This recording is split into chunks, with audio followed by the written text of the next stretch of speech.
श्री स्वामी समर्थ. जय जय स्वामी समर्थ. मित्रांनो, अवघ्या काही दिवसातच बाप्पाचे घरोघरी आगमन होईल.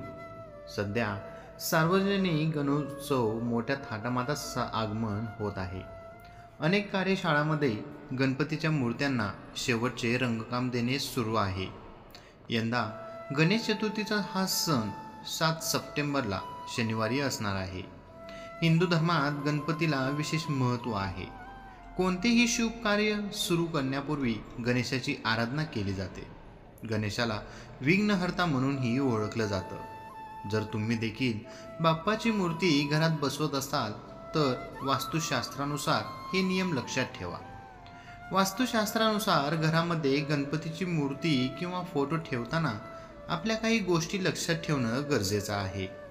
मूर्ती चुकीच्या ठिकाणी स्थापन केल्याने आपल्याला अनेक संकटांना सामोरे जावे लागू शकते. श्री गणेशाची मूर्ती ही वास्तूनुसार ईशान्य कोन, पूर्व ईशान्य किंवा उत्तर दिशेला असायला हवी.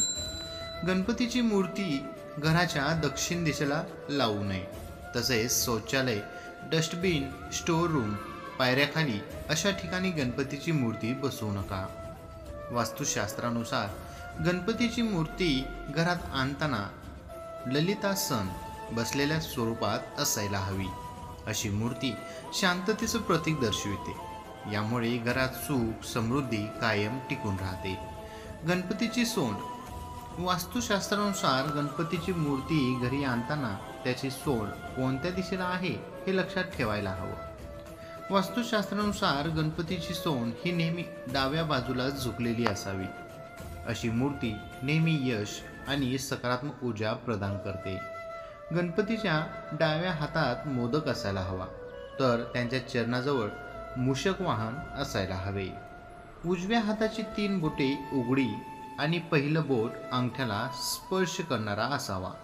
शास्त्रानुसार गणपतीच्या मूर्तीचा रंग हा पांढरा किंवा शेंदुरी असायला हवा.